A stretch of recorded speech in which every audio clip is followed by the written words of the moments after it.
میں اس سے پہلے کہ اپنی گفتگو شروع کروں تبرکاً قرآن مجید کی ایک آیت کو پڑھوں گا۔ بسم اللہ الرحمن الرحیم۔ قل ان تخفوا ما فی صدورکم او تبدوہ یعلمہ اللہ ویعلم ما فی السماوات وما فی الارض واللہ علی کل شیء قدیر۔ تم کہہ دو کہ اگر تم اپنے دلوں میں کسی شے کو چھپائے رکھو یا اسے ظاہر کرو، اللہ اسے جانتا ہے۔ اللہ زمین و آسمان میں جو کچھ ہے اسے جانتا ہے۔ اللہ ہر شے پر قادر ہے۔ یوم تجد کل نفس ما عملت من خیر محضرا وما عملت من سوء۔ ایک دن ایسا آنے والا ہے کہ جس دن ہر انسان جو اس نے انجام دیا ہے، چاہے اچھا ہے چاہے برا ہے، وہ اسے دیکھے گا۔ تود لو ان بینہا وبین امدا بعیدا، اور آرزو کرے گا کاش میرے درمیان اور میرے اس برے عمل کے درمیان فاصلہ ہو جائے اور خداوند متعال اور لوگوں کے سامنے شرمندگی سے بچ جاؤں۔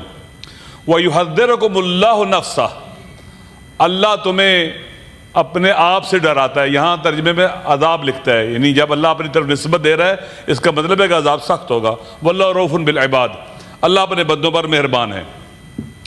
دیکھیں، ہم جو بولتے ہیں، جو سوچتے ہیں، جو ہمارے دل و دماغ میں، خدا اسے جانتا ہے۔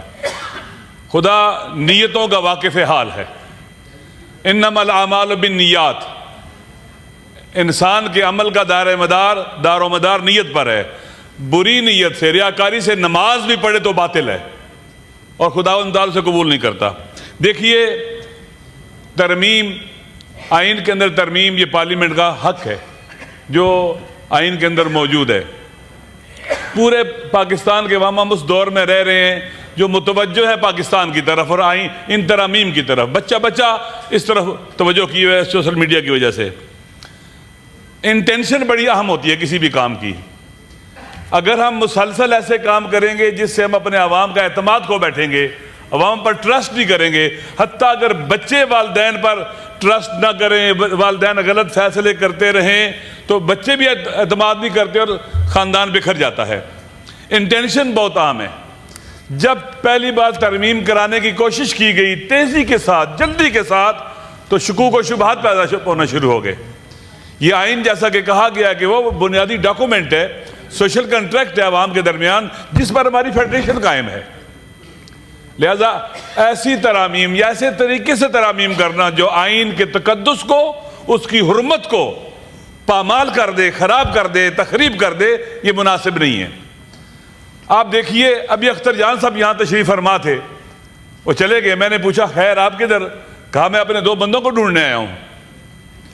آئینی ترامیم اگر ظلم کر کے ہوں، آئین کے خلاف قدم اٹھا کے ہوں، لوگوں کو اٹھا کے کیے جائیں، بیٹھے ہیں اچھا بندے، اگر لوگوں کو اٹھایا جائے، اغوا کیا جائے، دھمکی دی جائے، یہ کون سی ترمیم ہے؟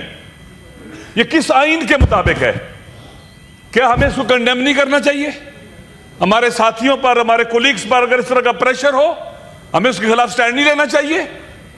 اگر یہ آپ کسٹوڈین ہیں اس ہاؤس کے، اگر کسی بھی شخص کے اوپر دباؤ ہے، ہمیں اس کا دفاع کرنا چاہیے۔ اس کی عزت نفس ہے، اس کی انسانی کرامت ہے۔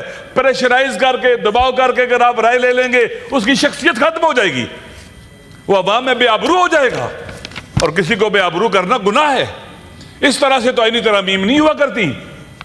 اگر کنسنسس کے ساتھ کوشش کی جاتی، اعتماد کیا جاتا۔ اب لوگوں کا اعتماد اٹھ چکا ہوا ہے۔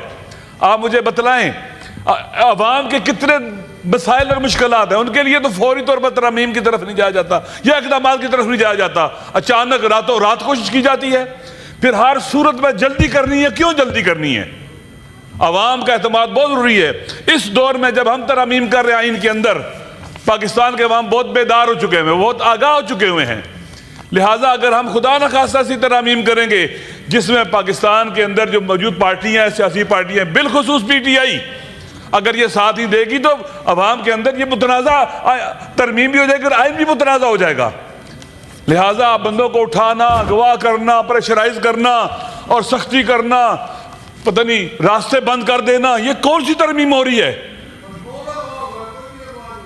لہٰذا ضروری نہیں ہے کہ ہم آپس میں بیٹھ سکتے ہیں، یہاں پر ہم اکٹھے ہیں، ملتے ہیں، سلام کرتے ہیں ایک دوسرے کو، ایک دوسرے کو پر اعتماد کر سکتے ہیں۔ اس کے لیے ماحول بنانا پڑتا ہے۔ ماحول نہ بنائیں گے تو ہم اس کا نقصان اٹھائیں گے اور پاکستان کو نقصان کریں گے۔